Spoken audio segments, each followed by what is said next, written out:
후기 저작에서 도덕론의 재건과 공리주의가 혼탁. 그래서 1034페이지 시작하겠습니다.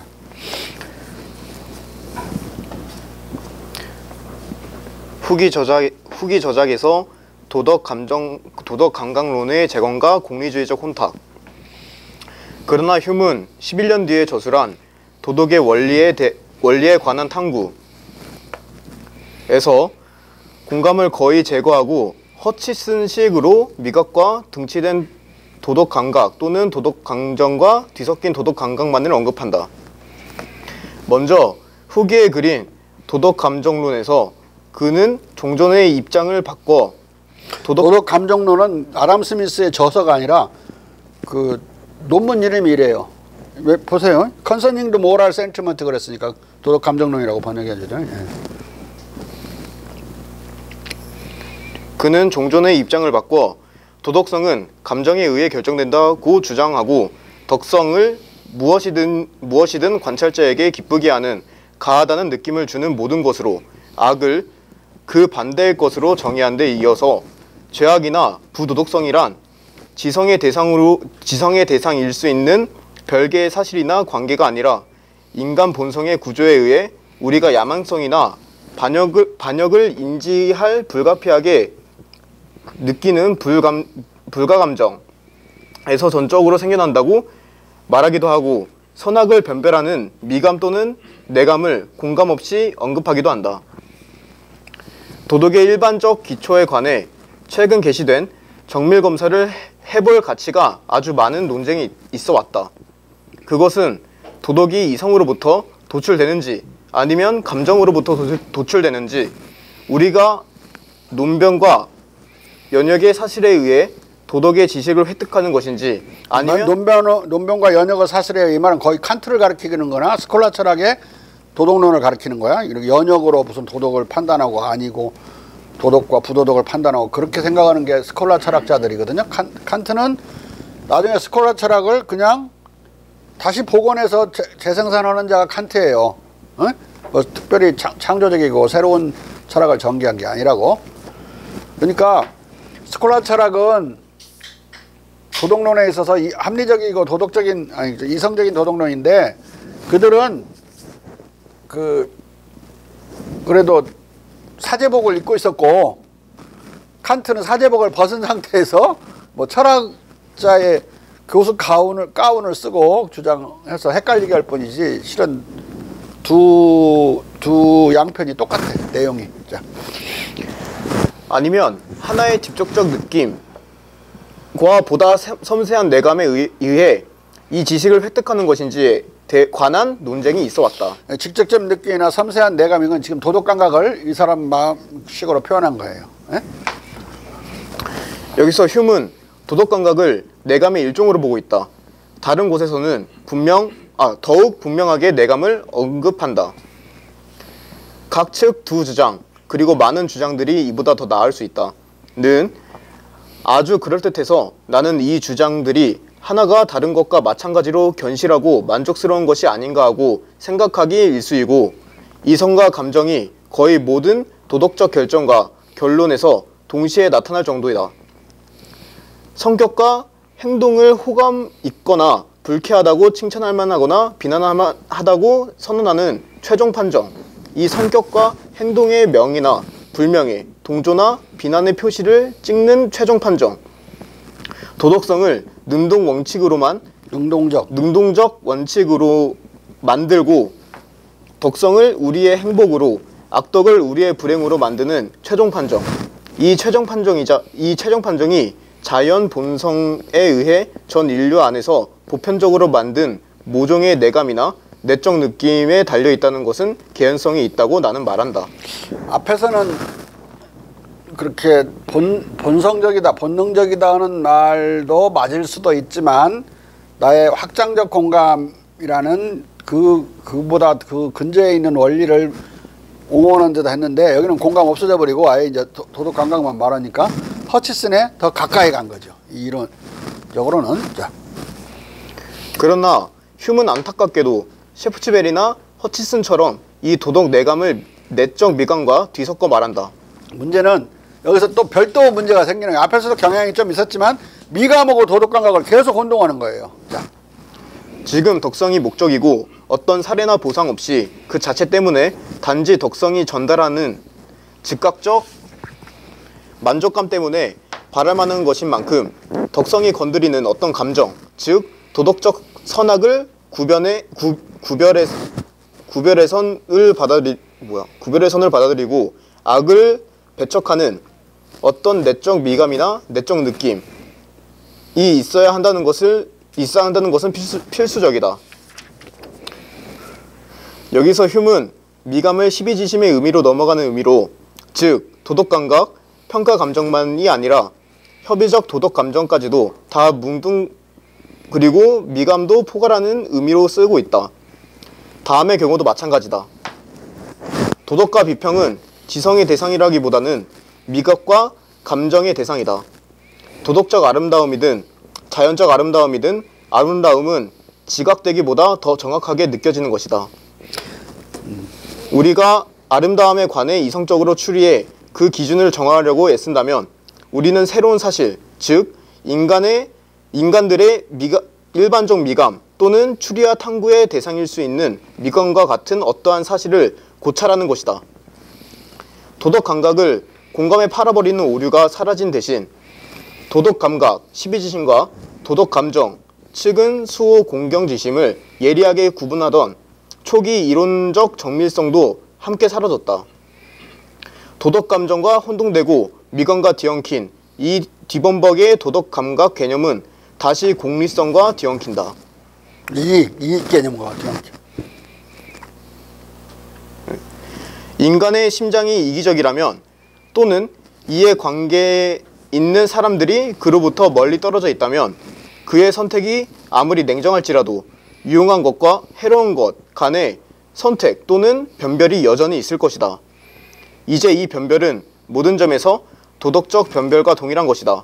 이익의 변별이 도덕적 변별과 동일함이 공리주의자나 할 수 있는 이야기니까 이런 점에서는 흉이 공리주의자들의 선배야. 생모야, 생모. 응? 자. 도덕적 변별의 기초는 아주 종종 그리고 아주 많이 헛되이도 탐문되어 왔다. 정신의 동일한 재능들은 모든 상황에서 도덕감정의 감정과 인류의 감정에 부합된다. 동일한 기질은 고도의 도덕감정과 인류의 감정을 감당할 수 있다. 이 사유 속에서는 도덕감각, 도덕적 변별, 도덕감정, 인류의 도덕적 평가 감정이 뒤범벅이 되고 도덕이 이해의 변별과 등치되고 있다. 평가 감정은 뭐냐면 평가 감각과 평가 감정은 달라요. 평가 감각은 그냥 시비를 나누는 변별하는 것이고, 감정은 내가 도덕적으로 변별을 할 때 내가 갑자기 미안한 느낌이 들면 이렇게 도덕적 평가 감정이에요. 나를 평가한 감정이야. 내가 미안하네, 죄송합니다, 또는 스스로 잘했다고 생각할 때는 자창감이 들고, 내가 미안하다고 생각할 때는 이제 자괴감이 드는 거죠. 상대방에 대해서도 마찬가지로 그런 식으로 너 창피한지 알아라 뭐 이런 식으로 하는 것처럼 도덕적 평가 감정은 느낌이에요. 감각이 아니라. 미안합니다는 느낀 거예요. 죄송합니다, 미안합니다, 황공합니다, 황송합니다, 이런 거 다 감정이라고. 근데 평가 감정이야. 나의 행동에 뭐에 대한 시비 판단이 이미 이루어진 것에 따라서 느껴지는 거야. 시하면 시하고 비하고 다르죠. 시하면 내가 자창감을 갖는 거고 내 행동에 대해서. 비하면 자괴감을 갖는 거죠. 자책감, 자기를 탓하는. 자. 이러한 까닭에 흉은 공리주의의 생모라고 불릴 만한 것이다. 후기 철학을 전체적으로 보면 흉은 이 개념적 뒤범법 속에서 도덕 감각을 공감으로 대체하려는 시도를 벌임과 동시에 도덕 감각과 도덕 감정을 구분하던 초기의 이론적 정교성도 같이 버린 셈이다. 하지만 본성적 도덕 감각을 도덕 지식의 최종 원천으로 보는 점은 초기보다 더욱 강화되었고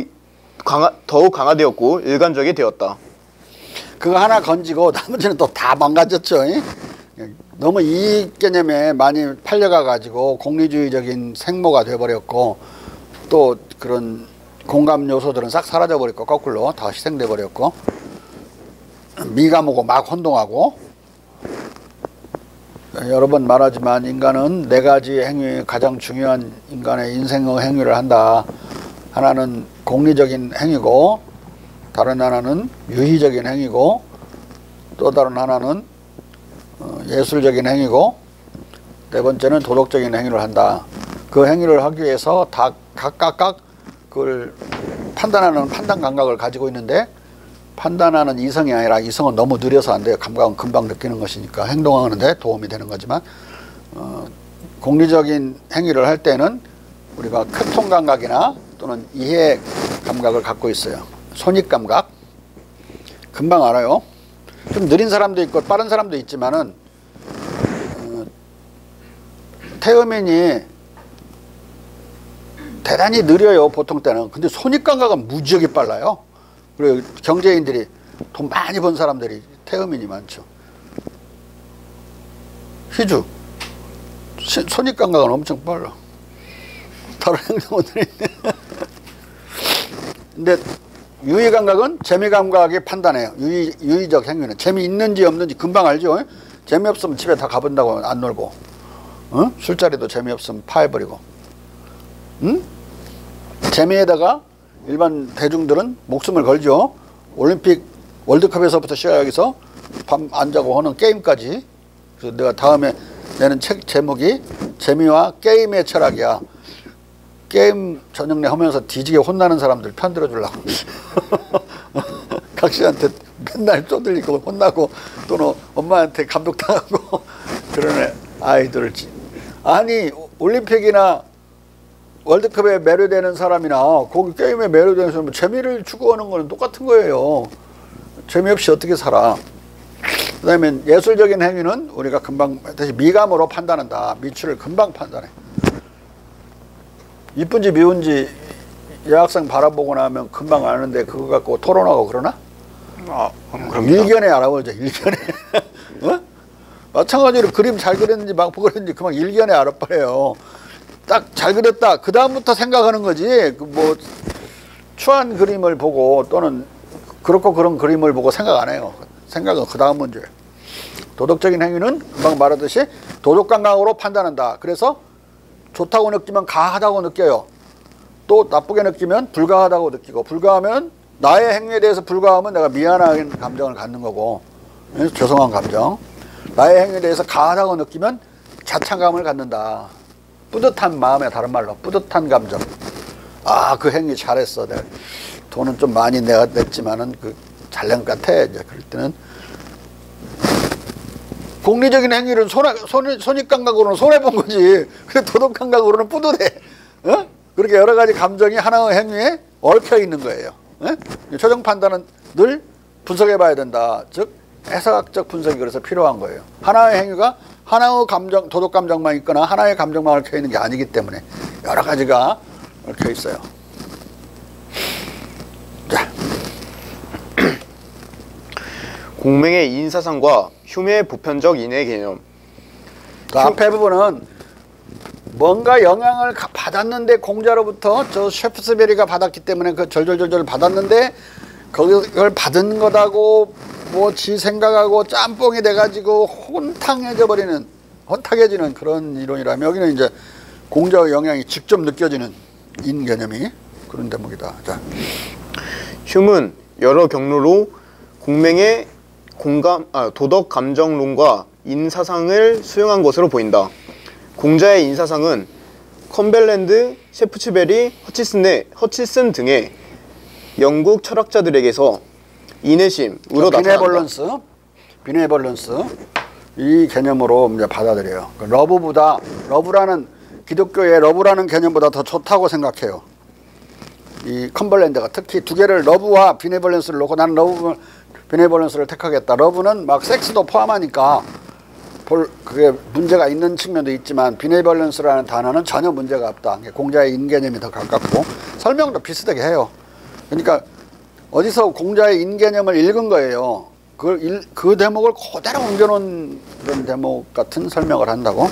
자, 공감의 소통 능력과 인내심에 대한 휴메의 이론은 측은지심과 동고동락에 대한 맹자의 설명을 쏙 빼닮았다. 맹자의 측은지심과 휴메의 연민, 비유의 유사성. 맹자의 측은지심과 휴메의 연민 개념 간에는 현격한 유사성이 두드러진다. 일단 맹자부터 살펴보자. 맹자는 측은지심에 대해 이렇게 말한다. 사람은 다 사람에게 차마 박정하게 하지 못하는 불인인의 마음이 있다. 선왕들은 불인인의 마음이 있었으니 이들 시대에는 불인인의 정치가 있었다. 불인인의 마음으로서 불인인의 정치를 행하면 천하를 다스리는 일을 손바닥 위에서 돌릴 수 있다. 사람이 다 불인인의 마음이 있었다고 말하는 소인은 불인인의 마음은 사람에게 박대하지 않는 마음, 사람한테 잔인하게 하지 않는 마음, 즉 사랑을 인애를 할 수 있는 마음이란 뜻이야. 자. 어떤 사람이 지금 갑자기 어린아이가 우물 속에 막 빠지는 것을 보았다면 깜짝 놀라 측은지심이 생기기 때문이다.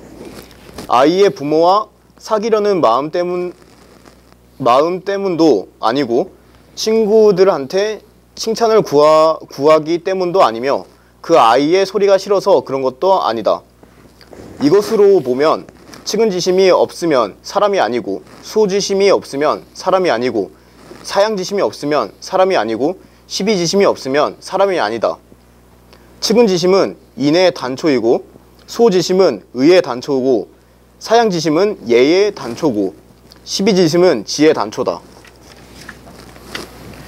휴문, 공감과 연민, 측은지심. 단초라는 이야기는 그것이다 그런 뜻이 아니야. 출발점이다. 비기닝이다. 거기서 더 확충을 해야죠. 확이충을 해야 된다. 확이충은 다른 말로 스스로 수신하고 교육하고 학습해야만 그 단초를 완전한 그렇게 인이나 의랑 공경예로 발전시킬 수 있는 거예요. 그 자체는 같은 건 아니다. 단초일 뿐이다. 자. 휴문, 공감과 연민, 측은지심과 관련해 맹자의 우물에 빠지는 아이의 비유와 유사한 비유를 사용한다.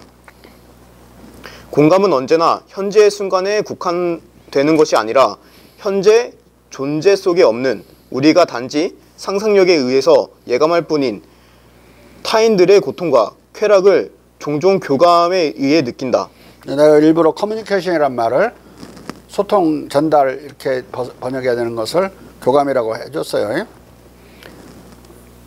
그런데 여기서 상상력에 의해서 예감할 뿐이다. 이 말은 아기가 우물에 빠지면 죽죠. 근데 우물에 빠지는 순간은 아직 안 죽었죠. 죽으면 걔가 고통 속에서 죽을 거라는 걸 미리 앞질러서 예감적으로 공감하는 거예요. 빠진 뒤에 그때서 느끼는 게 아니라 마찬가지로 그 단순히 지나간 어떤 사건에 대한 교감 공감만 하는 게 아니라 일어날 수도 있는 위험한 상황에서도 공감을 하고 인간의 행위를 먼저 저지하는 행위로 뛰쳐나설 만큼 정교하게 작동한단 말이야. 과거와 현재에 걸쳐서 다 작동해. 그걸 지적을 하고 그런 거야. 자.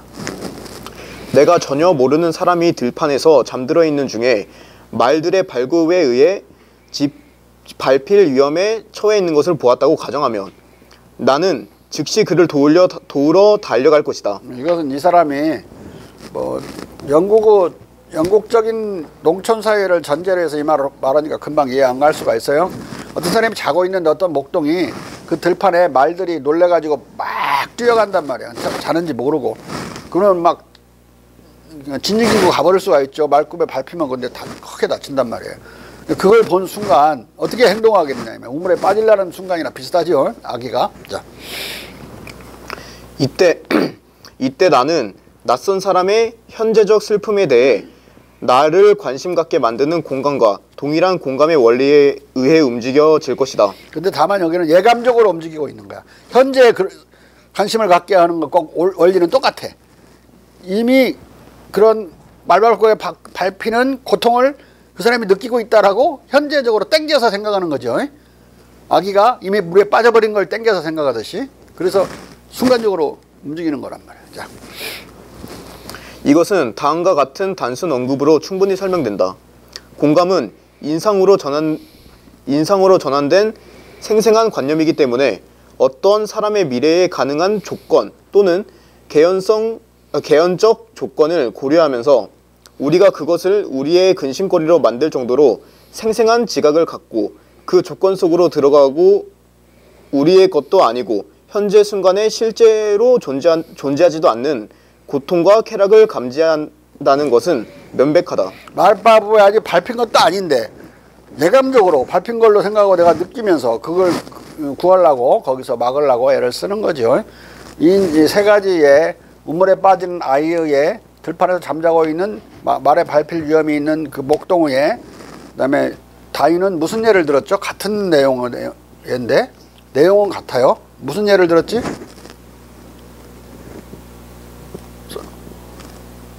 서박사 잊어봤어? 응? 분신한 지나가는데 패서 바위가 지나가는 사람이 불이 나가지고 지나가는 집 옆에 있는 집이 불이 나서 막 따닥따닥따닥 타는 거야. 근데 그 안에서 어떤 여자의 목소리가 들리는 거야. 막 다급한 목소리가. 그럴 때 그냥 지나가겠는 거야. 근데 선생님 불 속으로 뛰어드는 건 위험한 거죠. 근데 결국은 튀어 들어가서 결국 업고 나오게 된다 이거지 사람들은. 예? 그리고 거기 그 다음 이야기가 더 가관이야. 구해놓고 딱 내려놓으면서 한다는 소리가 다윈이 그 사람이 이렇게 말할 거야. 하마터면 죽을 뻔했네 자기가. 그러니까 이게 여기서 지금 그 순간적으로 작동하는 도덕감각과 도덕감정을 얘기하는 거야. 도덕감각으로 움직이는 게 아니라 도덕감은 판단만 하는 거고 도덕감정은 우리를 움직이게 만드는 모티베이션이죠. 나의 행동을 위험을 무릅쓰고도 할 수 있는. 그러니까 뭐 순간순간 움직이는 것이지 막 칸트처럼 리스닝해서 논리로 따지고 연역해가지고 행동하는 게 아니라는 걸 지금 보여주는 거야. 인간의 행동은 오히려 의식하지 않을 때, 논리적이지 않을 때 또는 논리를 초월해서 도덕적 행위는 벌어진다는 거. 도덕적 판단과 행위는 모든 이성을 뛰어넘어서 인간의 사고를 뛰어넘어서 움직인다는 거. 오히려 의식이 없는 무의식적 상황에서 더 도덕적으로 인간은 움직인다. 그렇게도 해석을 하는 거야 지금. 그 두 가지 예를 다윈은 그렇게 해석해가지고 좀 더 발전된 예를 들어준 거예요. 에? 지가 들어갈 때는 지가 죽는지도 의식도 못하고 뛰어들어가갖고 갖다 놓고 앉아서 그때서 내가 하마터면 죽을 뻔했네. 그건 하는 건 전혀 무의식적으로 움직였다는 소리잖아요. 인간은 의식적인 도덕적인 행위를 할 때만 도덕적이라고 생각하는 그런 칸트 같은 쪼다들의 도덕인원을 한 방에 다 날려버리는 거예요. 오히려 인간은 무의식적으로 그렇게 할 때 더 도덕적이라고 느껴요. 군자나 우리가 덕자는 뭔가 의식하면서 도덕적인 행위를 하는 게 아니라 몸에 배어가지고 그냥 무의식적으로 도덕적인 행위를 하는 사람을 군자나 덕자라고 하는 게 공자의 개념이잖아요. 몸에 체득돼야 된단 말이에요. 그런데 서양은 거꾸로 합리주의 도덕론 안에서는 의식이고 이성적이야만이 도덕적이다. 무슨 개떡 같은 소리야. 사람은 그렇게 살고 있지 않은데. 지금 이런 예들이 그런 예를 뜻하는 거야. 자. 흉은 연민과 공감을 설명하기 위해 맹자의 우물에 빠지는 아이의 비유와 유사한 들판에서 자다가 말발굽에 짓밟힐 위험에 처한 사람의 비유를 쓰고 있다. 도덕성의 근거를 이성이 아니라 도덕적 감성, 도덕감정과 도덕감각을 더한 으로 보는 공맹과 흉의 도덕철학적 사유구조는 이처럼 그 비유 사례까지 유사한 것이다. 맹자가 측은지심, 흉의 인내심과 연민 등의 사회적 공감적 감정 능력을 확충해 사회를 좋게 보존할 수 있는 차원으로 보편화하려는 것을 말하듯이 흉도 인내심을 보편적 공감의 능력에 의해 전 인류로까지 확대해 보편적 인해, 즉 공자의 박애, 범해로 보편화하는 것을 말한다. 효미 범해라는 말은 논어에 나오는 말이고 박애는 효경에 나오는 말이다. 다 공자 용어야. 박애심이든 범해든. 자, 휴미 프랑스 앙주이렌과 라플레시에 체류하면서 인성론 집필에 몰두하던 1734년부터 37년은 노엘의 맹자 번역이 나온 지 오래된 시점이었고 번역이 아니라 번역이 나온 지 오래된 시점이었고 예수회 소속 라플레시 학교 도서관은 예수회 신부 노엘이 번역한 중국 제국의 경전 육서를 당연히 소장하고 있었을 것이고 휴무는 이곳에서 아마 마르티니, 나바레테, 세메도, 디알드 등의 책에서 소개된 맹자의 라틴어 번역서를 마침내 읽었을 것이다. 휴문 인해를 보편적 인해와 특별한 인해로 구분한다. 보편적 인해는 우리가 아무런 우정이나 연줄 또는 인물에 대한 존경심을 가지지 않고 인물에 대한 보편적 공감 또는 그의 고통에 대한 단적인 연민과 그의 기쁨에 대한 축하의 욕구만을 느끼는 경우다. 특별한 인해는 덕에 대한 평가 여론, 우리에게 행해진 봉사 또는 얼마간의 특별한 연줄에 기초한 것이다. 두 감정은 다 인간 본성 속에 실제하는 것으로 인정되어야 한다. 우리는 보편적 인해, 범해 또는 인간애와 공감은 별다른 증명도 없이 보편적 경험으로부터 실제하는 것으로 가정할 수 있다. 과학적 실험을 통해서도 인간이 자식을 사랑하는 또는 남녀 간의 사랑, 그 사랑 개념이 인류 보편적인 사랑으로까지 확대될 수 있는 그런 사랑을 잘 못하는 사람은 보편적인 그런 인내심도 없어요. 인간에도 없어, 같이.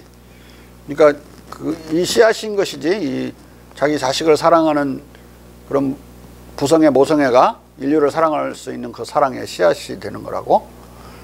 앞에 건 이제 친애라고 그러고 뒤에 건 공자가 인이라고 그랬고 맹자는 더욱더 인애를 넓게 사용하죠. 친애와 인애를 구분하는 이 관점은 대단히 공명적인 거예요. 네? 이 지금 휴메의 입장은. 자. 공맹과 휴메 사유 구조의 이러한 유사성이 하늘 아래 새로운 것이 없다는 의미에서 혹시 우연의 일치일까? 하늘 아래는 새로운 게 없어. 저 미국에서 하던 거 한국 사람도 하는 것 있고 뭐 서로 공통된 게 너무 많죠. 꼭 공자한테 배웠다고 꼭 그렇게 가정을 이유는 없는 거 아닌가. 그렇게 생각해 볼 수 있어요. 한번 사고 실험을 해보자. 이가 그렇게 한번 생각해 봐.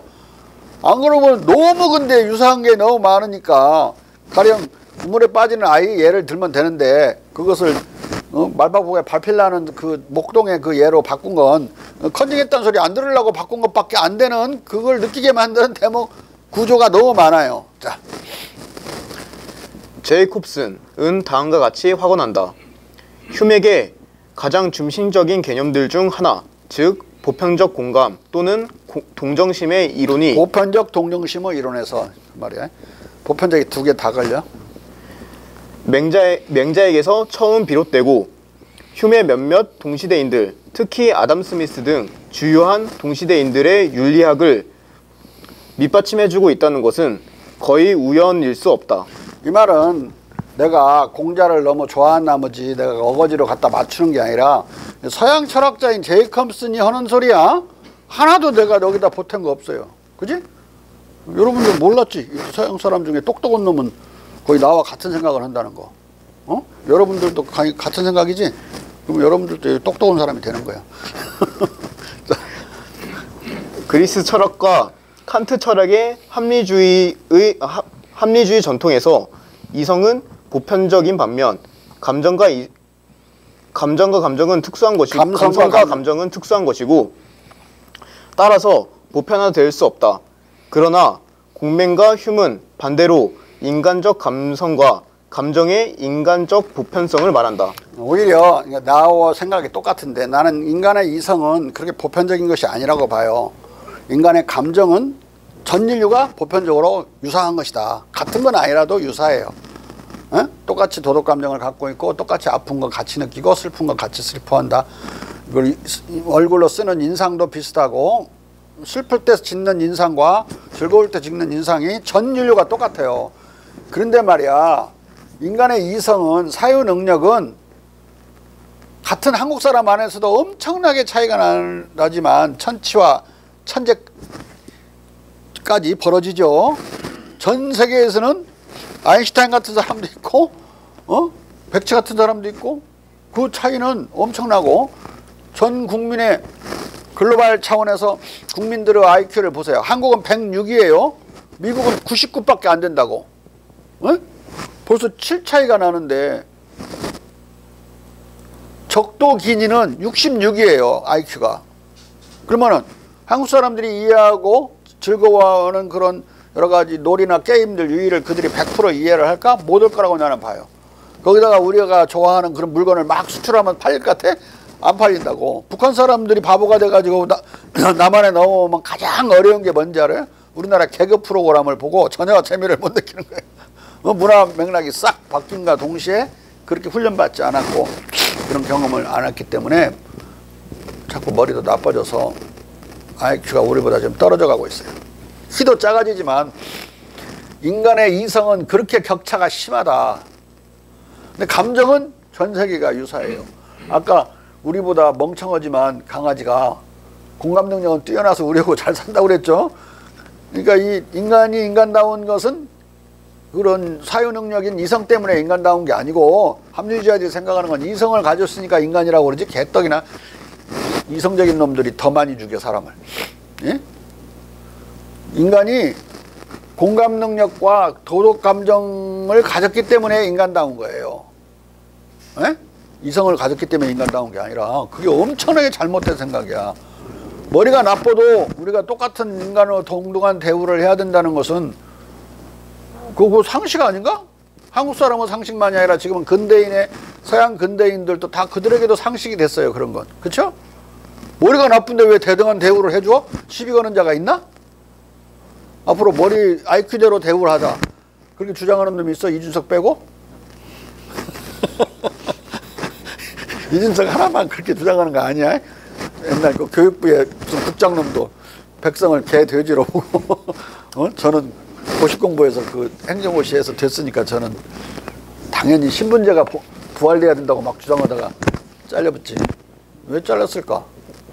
잘못하면 이준석 잘려요. 사람들이 머리 나쁜 사람이 더 많다고. 머리 좋은 사람이 더 많아요? 머리 나쁜 사람이 더 많아? 그러면 그 앞에서 그런 소리 참고 오고 있으면 좋다는 사람이 어딨어? 그렇지만 마음은 다 똑같아요.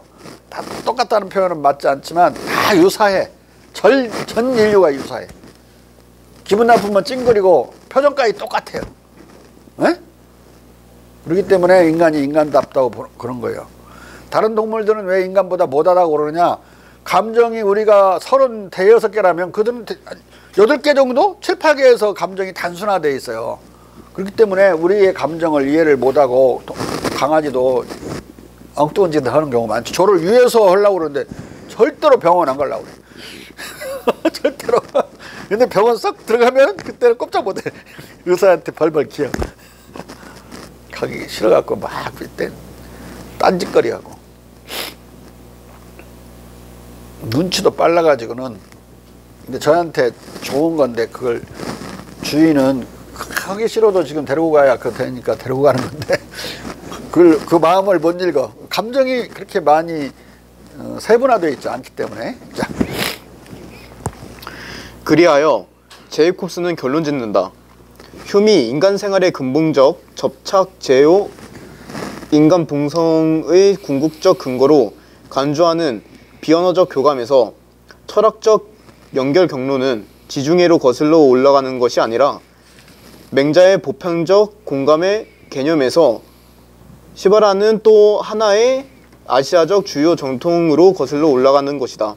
내가 하는 말 아니야? 제이콥슨이 하는 말이야? 죽을 때까지 무신론자 혐의를 받으며 교단의 고발 조치의 위협에 시달리던 휴무로서는 이러한 사실을 끝내 밝힐 수 없었을 것이다. 아, 내가 공자님한테 배웠어요. 이 말을 밝힐 수가 없지. 나 실은 극동으로부터 영향받아서 그렇다면 죽는데 재판받고 아마 감옥 갔을 거야. 말하지 않고 자기의 독창적인 생각인 것이냐 하면서 논리를 계속해요. 근데 이 사람만 그런 게 아니라 많은 사람들이 자기의 독창성으로 유장해가지고 공맹철학의 영향을 감춘다. 가장 철저히 감춘 자는 휴문. 공자가 이름까지 막 걸어놓고 그걸 크게 말하잖아요. 근데 아담 스미스는 아예 일체 컨푸시우스를 말하지 않아요. 그런데 내용은 더 비슷해. 휴문이 공자와 비슷한 것보다도 아담 스미스는 더 비슷해요. 근데 절대 더 말하지 않아. 죽을까봐. 그렇게 겁이 많아요. 태음인이라서. 휴문 소양인이고 아담 스미스는 태음인이에요. 원래 태음인하고 소양인이 서로 상생관계라서 잘 지내거든요. 영국인은 소양인과 태음인은 두 체질로만 되어 있어요. 그러니까 태음인이 소양인을 좋아하는, 소양인도 태음인을 좋아하는데, 희주 씨 나 좋아하지?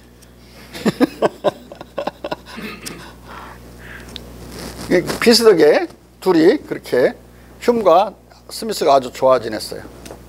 아유, 허물한 소리가 아니고 그냥 선후배로. 자, 조금 더 나갑시다.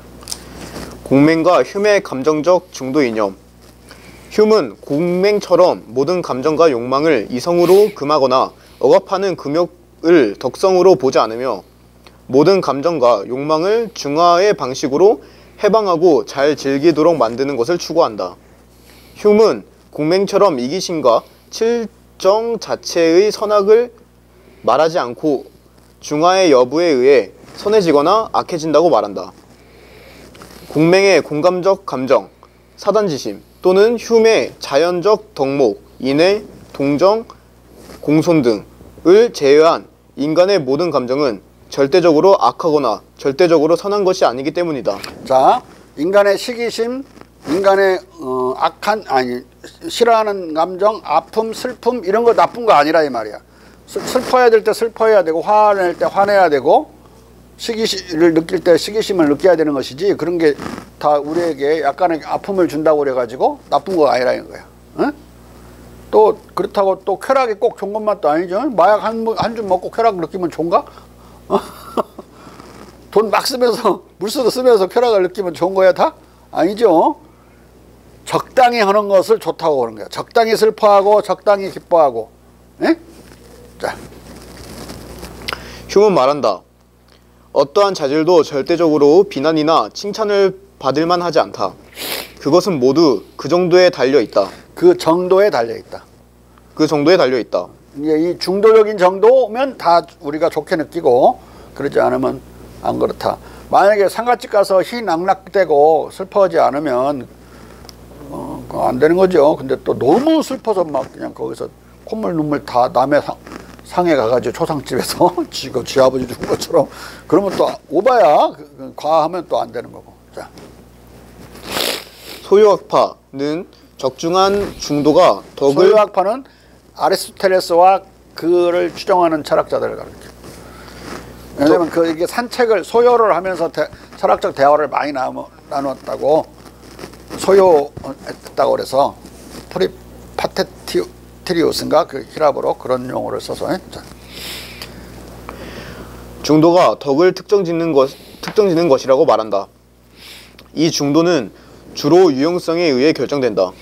가령 업무의 적절한 민첩성과 신속성은 권장할 만하다.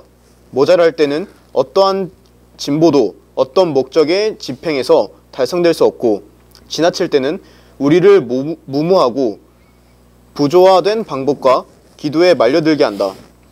이러한 추리에 의해 우리는 모든 도덕 현명 탐구에서 적절하고 권장할 만한 중도를 정하고 어떤 성품과 습성으로부터 결과하는 편익의 관점을 결코 잃지 않는다. 자, 여기서 우리가 칠정이라는 단순 감정의 경우에는 우리가 적당하다는 중도 개념이 그것을 우리가 도덕적이라고 느끼는 경우가 많아요. 왜냐하면 이익을 주니까. 소덕은 이익과 직접 연결되어 있다고 그랬죠. 직접 아니면 간접적으로 연결되어 있다고 그랬어요. 대덕은 이익과 무관하지만은 초월하지만, 근데 슬픔이든 기쁨이든 이 칠정 7개의 감정, 단순 감정과 관련된 것은 적당히 발휘를 해야 된다. 거기에는 칠정에는 용기가 안 들어있어요. 두려움이 거꾸로 들어있지. 용기가 아니고. 적당히 두려워할 줄 알아야 되고 적당히 용감해야 되는 거죠. 지나치게 두려우면 겁쟁이가 되는 거고, 또 전혀 두려워하지 않으면 겁대가리 없는 놈이 돼가지고 몽둥이가 약인 놈들이죠. 그놈들은 법률을 위반하는 걸 하나도 겁내지 않는다. 도대체 사회 안에서 살 수 있는 장인가 의심할 수밖에 없죠. 그런데 칠정과 달리 도덕감정은 완전히 다른 거예요. 이건 처음부터 중도를 지향하고 있는 감정인 거야. 측은지심, 동정심은 나보다 못한 사람, 나와 형편과 달라서 비스듬히 된 경우를 균형을 맞추려고 도와주려고 그러는 거예요. 그렇게 균형이 맞지 않을 때, 비대칭적일 때 그걸 대칭으로 만들려고 하는, 도와주고 싶어하는 마음을 동정심이라고 그래요. 도와주고 싶은 마음. 근데 도와줘야 되는 어떤 객관적인 상황에서 도와주고 싶은 마음을 충족시키지 못할 때는 우리는 또 다른 감정을 갖죠. 안타까워하죠. 그런 상황을. 그러듯이 이미 중도를 본질적으로 지향하고 있는 감정은 도덕감정이에요. 근데 이런 칠정은 중도를 지향하지 않아요. 인간이 스스로 의식적으로 그 제어를 해줘야 된다. 네? 자. 흠의 핵심 논지는 어떠한 자질도 절대적으로 비난이나 칭찬을 받을 만하지 않다는 것이다. 칸트와 같은 합리주의자들이 은연중에 도덕 법칙과 배치되는 것으로 간주하는 이기심, 욕심, 질투심 등 인간의 특수한 감정과 욕구도 그 자체로 본다면 선도 악도 아니다. 이기심, 욕심 등 인간의 특수한 감정과 욕구도 험악한 객관적 조건에 의해 왜곡되지 않고 중도적으로 발휘되면 선이 되고 그렇지 않으면 악이 되기 때문이다. 심지어 동정심 같은 도덕 감정도 너무 적거나 지나치면 악이다. 동정심이 적으면 악의 눈물이라고 비난받고 악어, 어자가 빠졌네. 악어. 악어의 눈물이라고 비난받고 동정심이 지나치면 동정을 받는 사람을 이타적으로 만들어 의타적으로 만들어 사람을 망친다고 비난받는다. 여기서 흉은 아리스토텔레스의 리케움 학당 소유 학파를 끌어대고 있지만 플라톤이 운영했던 학교는 아카데미아고 아리스토텔레스가 운영했던 학교는 리케움이에요. 자. 대중적 설득을 생각하지 않았다면 아마도 공자의 중용을 끌어들여냈을 것이다. 그는 공자를 지극히 존경하는 만큼이나 플라톤과 아리스토텔레스의 지성주의를 지극히 싫어했기 때문이다. 근데 이 서양 판도에서 설득력을 발휘하려면 플라톤이나 아리스토텔레스를 인용하면서 뭔가 다른 걸 추구해야지 받아들이지, 안 그러면 아니니까 공자를 들이댈 수는 없잖아요. 자. 물론 이기심은 발휘되는 조건과 방향에 따라 인내심과 배치된다. 그러나 흉은 이기심에 대한 철학자들의 표현에 지나친 면이 있고 일부 철학자들이 이기심에서 즐겨 지어내는 인류의 묘사를 우화와 소설의 괴물 이야기처럼 본성과 동떨어진 것이라고 비판한다. 이기심은 다른 말로 욕망인데, 욕구, 욕망, 욕심 다 같은 말이에요. 이기심은 무조건 나쁜 걸로만 자꾸 보는 거예요. 그 욕심이 없으면 어떻게 사람들이 살 수 있겠어요. 욕심이 없는 백성을 데리고 정치를 하거나 뭐 국가를 운영한다? 폭삭 망해불지.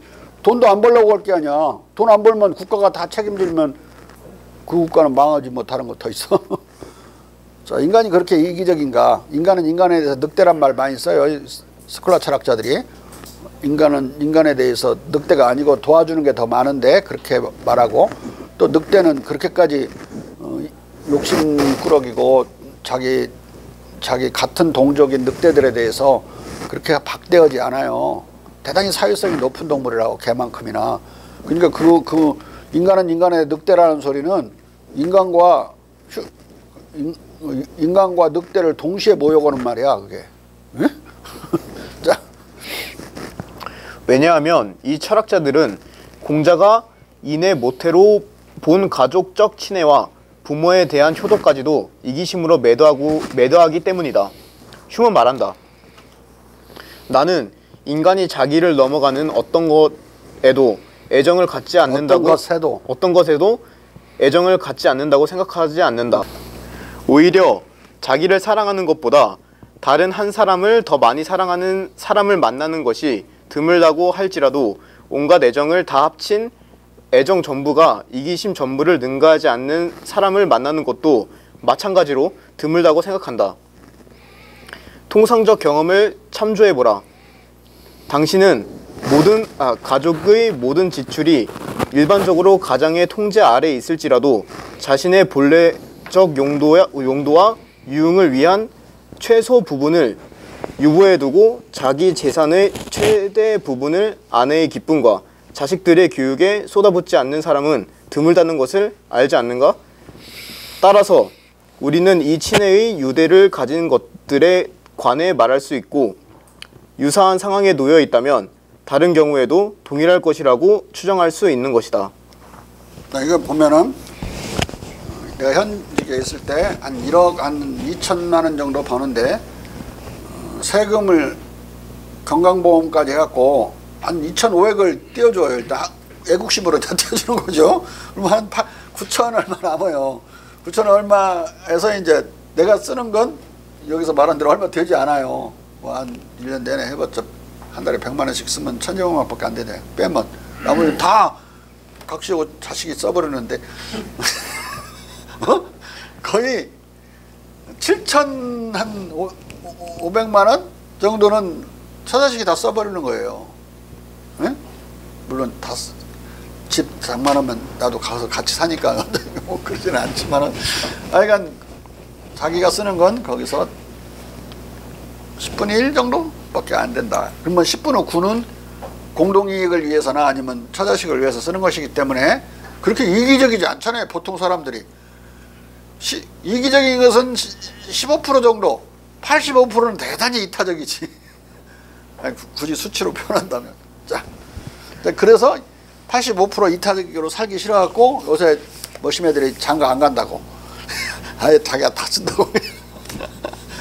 자, 우리는 가족, 친척, 친구들 간에 제물로 돕고 선물하고 재물을 나누는 물질적 후함, 활수함을 발휘한다.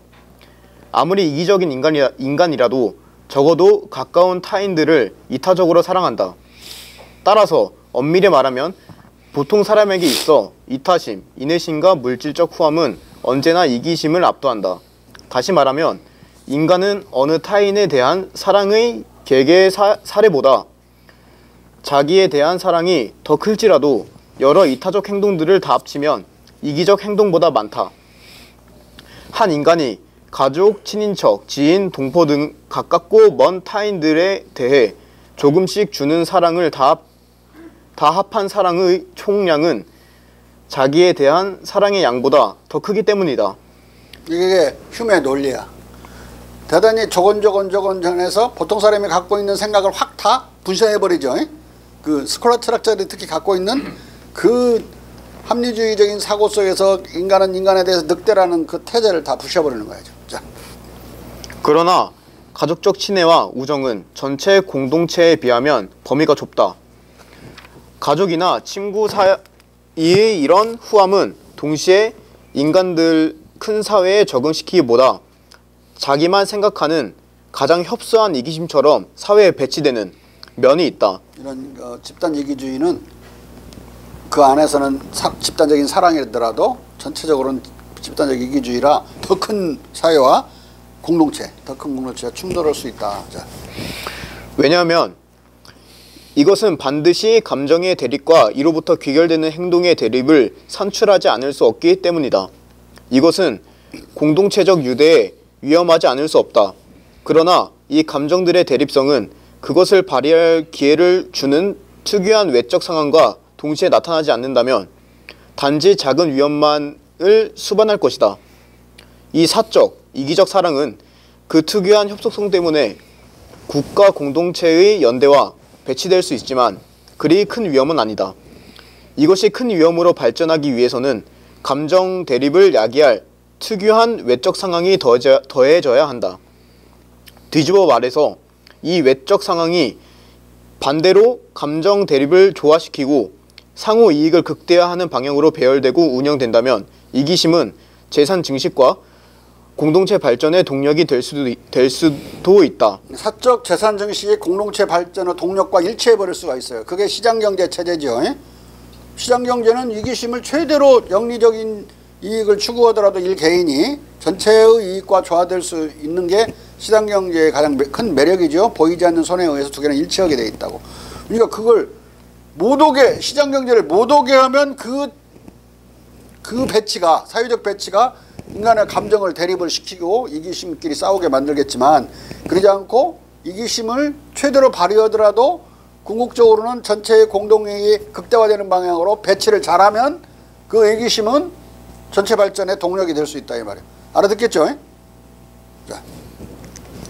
전체적으로 이기심은 그 자체로서 보면 유익하고 주변 상황에 따라서만 선해지거나 악해질 수 있다.